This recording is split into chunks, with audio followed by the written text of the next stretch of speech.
guys, how you going? Another day in the workshop remodel. So what we're going to be doing today, we've just finished painting the workshop. Hope you're happy with the colours. The wife's given it the sign off, so it's all good. So we're going to be making Barndoors today.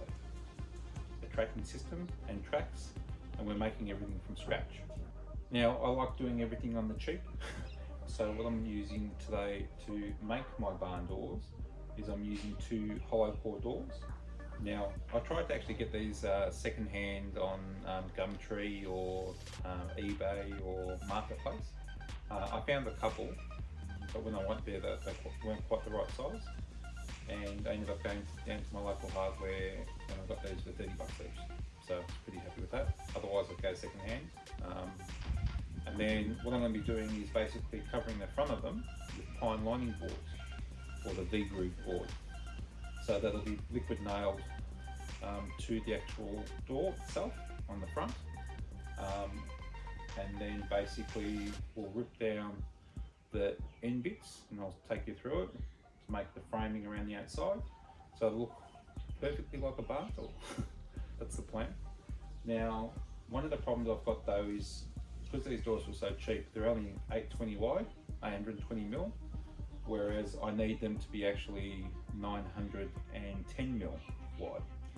So what I'm going to do is I'm going to use some 90 by 35 pine, rip them down in half, and then widen the door on both sides. And same height-wise. Height-wise, what did I need them?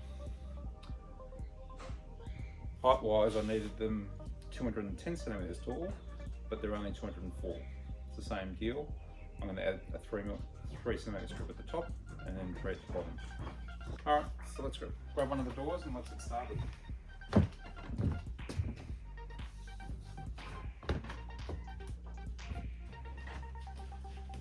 Now, because these doors are a hollow core, they're quite light, but there's really not much to really fix them to in the middle if you're using nails.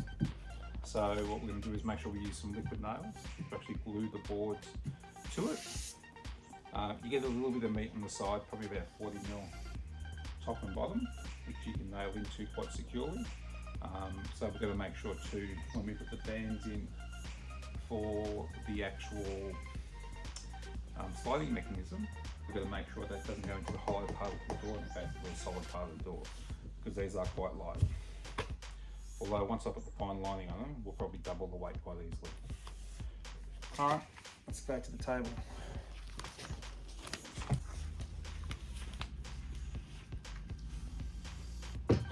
Alright, so like I mentioned before, the door just isn't quite wide enough. So what we've got is, we've got this 90 by 35, and we're going to take it down to the Triton workbench, and we're just going to simply rip it down the middle, and then we'll use half of it on one side, and then half on the other side. Alright.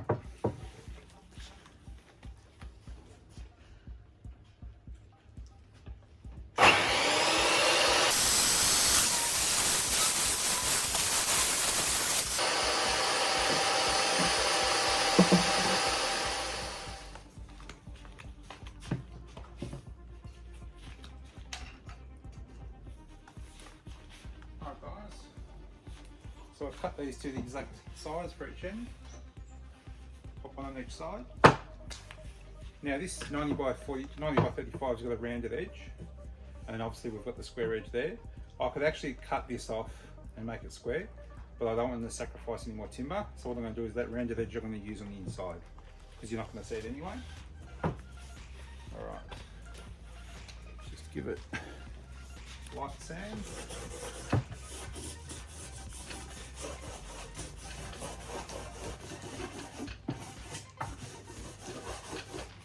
Joys of an outdoor workshop. It's starting to drizzle a little bit. Let's see how much work we can get done. Alright.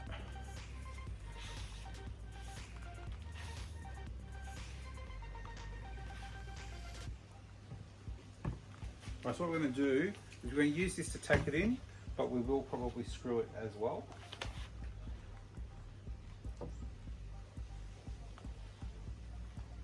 Now, we're very lucky that this is exactly the same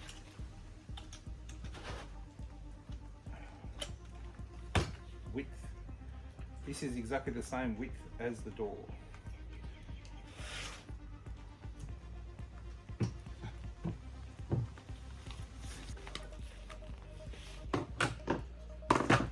Alright, so we'll grab a couple of clamps.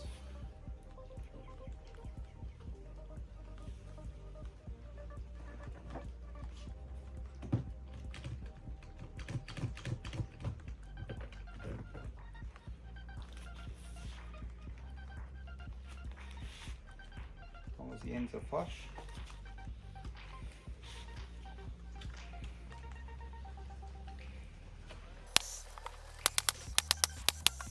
The other side.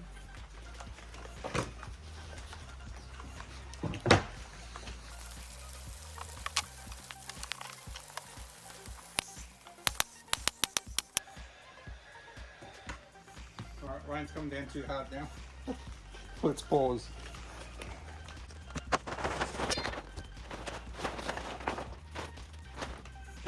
Alright guys, so it stopped raining, we're back. Alright, so what we'll do now is we'll pre-drill the sides and countersink them.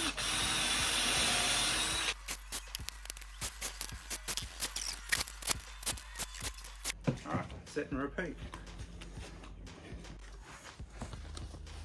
Alright guys, so with the top and bottom, I've pre-drilled them, it's nice and easy. I've put the screws in as well.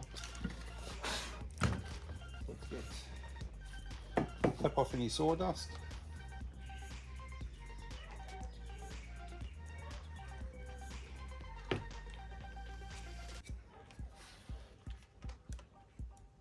Line her up.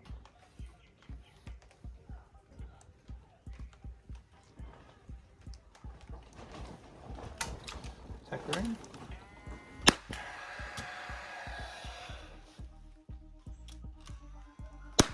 Now this tacking in is not necessary.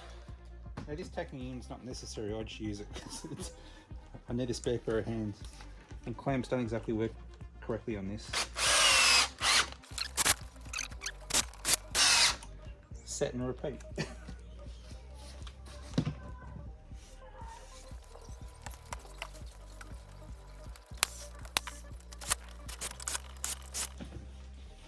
All done. Now obviously if you've got the right size door, you don't need to do this. It's just because I had to oversize the door.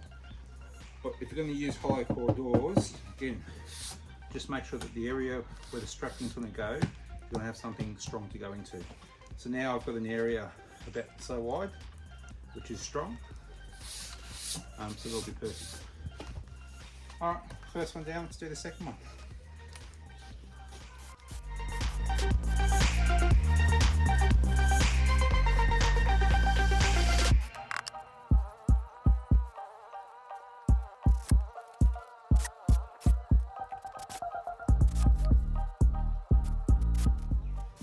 Alright, all done. Now let's put the panelling on. So that'll be absolutely solid as a rock. It's got good meat on the sides, top and bottom, especially if you're going to put door mechanisms and stuff like that. So that should be cool. Really good.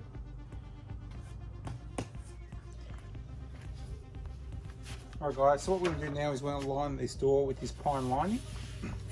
Now the pine lining's got a V groove in the middle, centre, or if you flip it over to the other side, there's no groove in the centre. So what I'm going to be doing is no groove in the centre. Okay?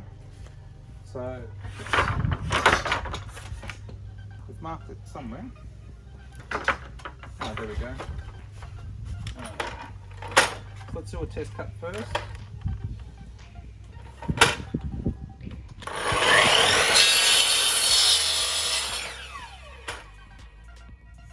Now with these boards, always trim both ends, because the first cut from the factory is never going to be square.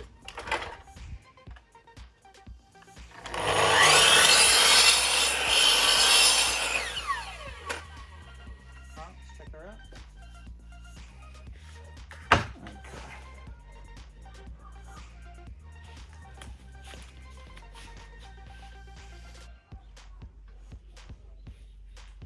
Alright, so that's perfect. Alright, now with these boards, obviously, if we grab this one here, these are going to all interlock into each other. All right. So what happens is there's a tongue and groove on these boards. So what we need to do is for the end pieces, is we need to either cut the tongue or the groove off. So what we're going to do is with this one, we're going to rip this off, just so we've got a nice finished edge. All right, so we'll go across to the Triton and rip that edge off. All right guys, everything's cut to size. Now with this first piece, like I mentioned, I've chopped the edge off. Normally everything has a tongue and a groove. With this one, I've cut the actual groove off. Okay, so that's going to be my first board. Okay, so that'll go there. Now, what I would do is just roughly lay them all out like this.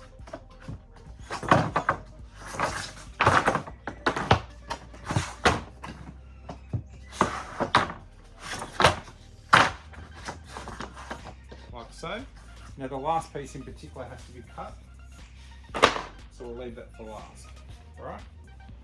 Now just look over your boards, make sure you're happy with the pattern with all the knots and so forth. Just mix things up a bit.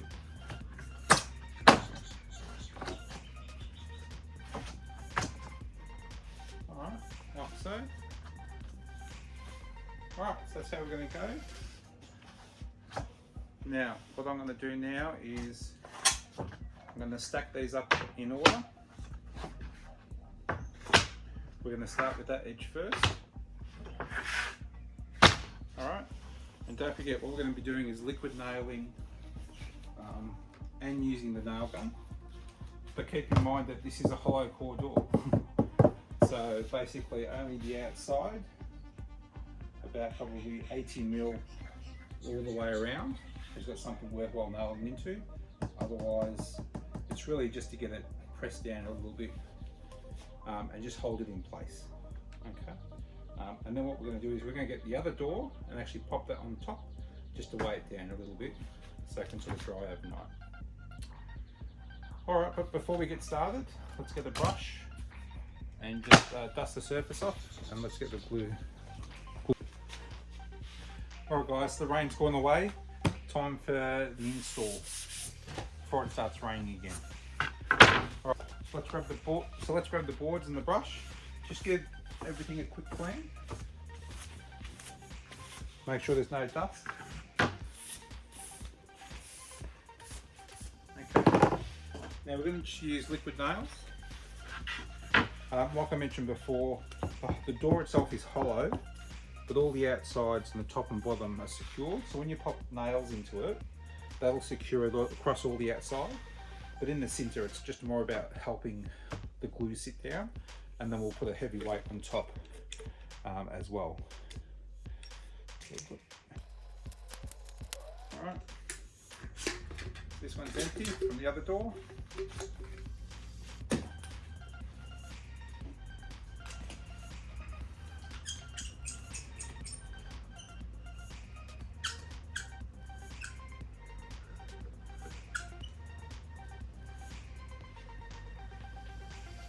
Put a little bit extra on this one, just on the edge.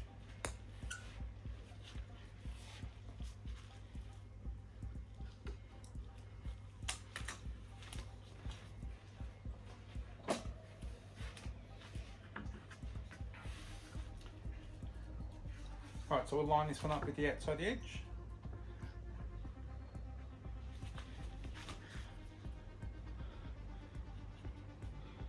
Make sure it's tight.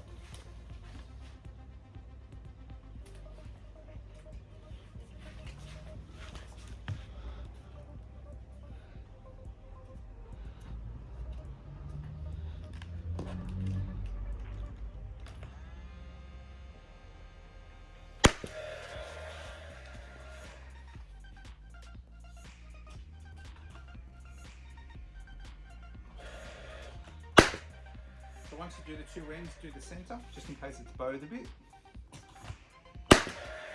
Then secure on the edge. Now with this tongue and groove, what we're going to do is we're going to pop these nails in on an angle.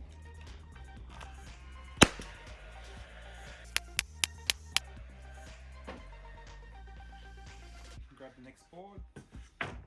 Always make sure clean surfaces, and then set and repeat.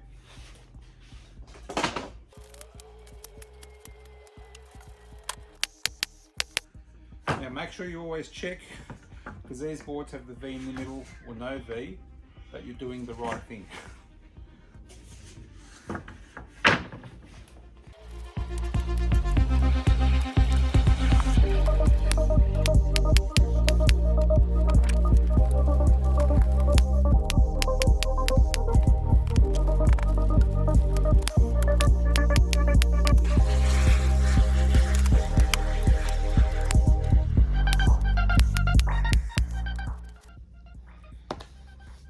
Alright, now the last one's a little bit different. So with this one, don't put the glue on it.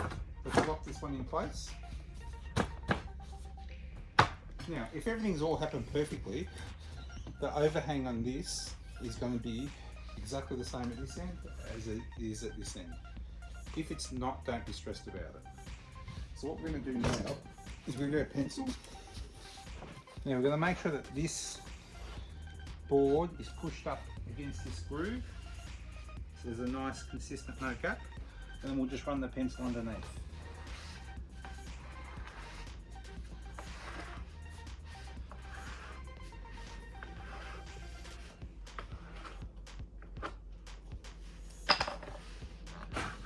Take it out. Double check.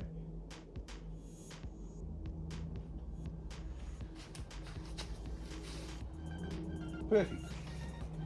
Now at the end of the day, if it was a mil out, half a mil out, whatever, you can still just run it through the rip saw, cut it a nice straight line, and then when you buzz it in, you can just adjust it so it's flush with the edge. Or at the end of the day, you just take a plane into the edge. Either way, so don't stress about it. Alright, let's cut off this little strip.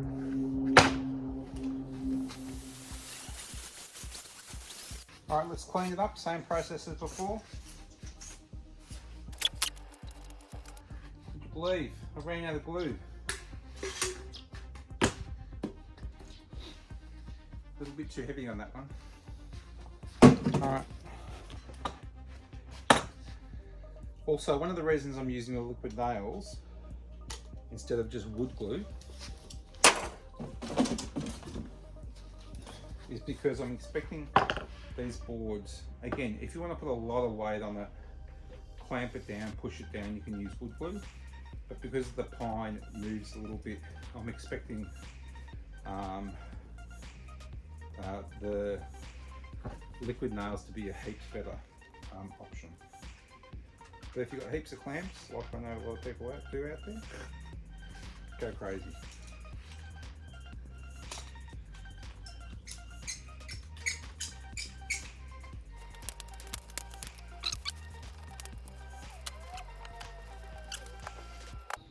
Now, like I said, if you've cut it a fraction too small, just pull it out a little bit. No one's going to notice it in the crack, in the tongue and groove.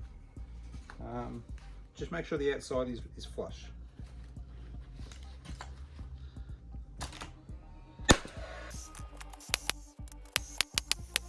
Alright, and that's it. She's all done. So it was pretty simple. Ready for the next step. Alright, so now later on, what we can do, I'll give you a quick tour.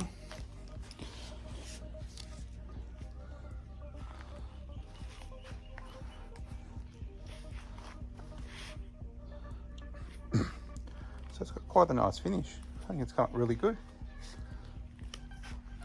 And it's good I've put the pine all the way around. It's going to give it a nice solid finish. So what we'll do, we'll fill up all these. We'll fill up all these holes. Then we'll run the planer down the side, just to give it a nice finish. If you don't have a planer, you can just use a belt sander or an orbital. But that's looking hot. I like it. All right, on to the next steps. The next steps make it look sexy. All right, guys, what we're going to do now is we're going to take 2 pieces of these and we're going to form the frame around it now. So the first two pieces, again, like before for the edge, we're going to have to take the groove off, but this time we're actually going to take the tongue off as well. Okay, and then we'll do that for all the pieces of trim that are going on top, and then what will happen is that will then get nailed onto this to give it that sort of three-dimensional effect. There'll be one there, again one there, one across there, one across there, one across there, whatever design you like. All right, let's take those to the Triton and rip them down. All right, so these are 140 boards. So we're going to rip them at 130, then flip them over the other side and rip them at 120, and that'll take 10 mil will take the tongue and groove off both sides.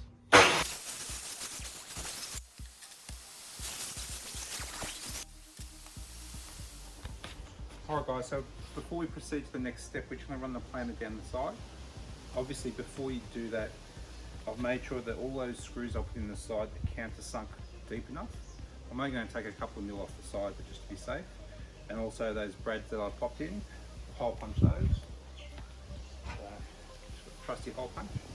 And I've popped those in because we don't want to ruin the blade on the planer. Alright, let's go.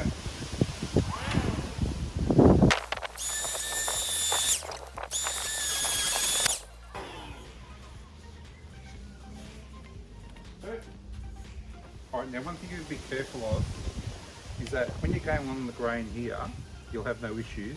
But with this end piece here, I've got a bit of end grain at the end. I'd suggest you be very, very careful or else you'll blow it out. Otherwise, just use a hand sander or a hand plane. Alright, great. Let's do the other side.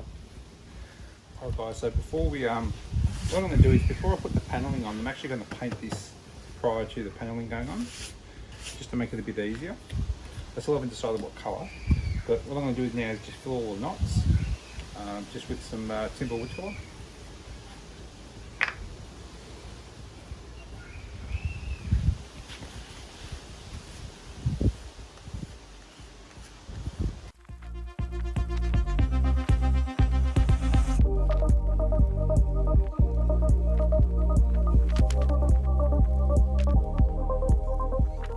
Done. Alright, so that won't take long to dry, then we'll give it a light sand and then get it ready for painting. Alright guys, so what we're going to do now is we're going to put a groove in the bottom of the door, basically for this tracking system. So this is left off over from another job. So basically that's when I end up going in the groove and being a guide to the base. So we've just got our router, we've got our guide fence. Now, it doesn't matter where you put it in the bottom of the door, anywhere's fine. I'm just putting it roughly centre in the new piece of timber that I put in. Obviously, I've removed the screws that were there previously whilst the glue was drying, and I've hole punched, there was only 2 nails in there, 2 brads, I've hole punched those as well. So for the first run, we're only going in about 3 or 4 mil deep, and then the second run, because the bit is quite skinny, so you don't want to snap or bend the bit. So do multiple runs.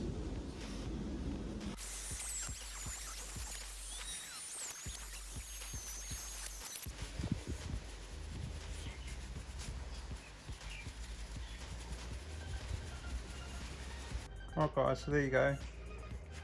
Nice straight level groove all the way along. Alright. Right, so the only thing that's important when I mention position, obviously the position in one door needs to be the same as the position in the other door. Okay, so whatever the setting you've got your router on, make sure you maintain it for the second door. Alright, that's done. On to the next step. Alright guys, so the wood fillers have plenty of time to dry now, so what we're going to do is now give it a light sand. I really like this sander, the Ryobi. The only thing I regret is I never got cordless. I ended up getting the cordless belt sander and the planer, but for some stupid reason I went and got the corded one. Anyway, if you want to check out reviews and all of those, check out the description below or the annotations above. So yeah, don't make the same mistake I did.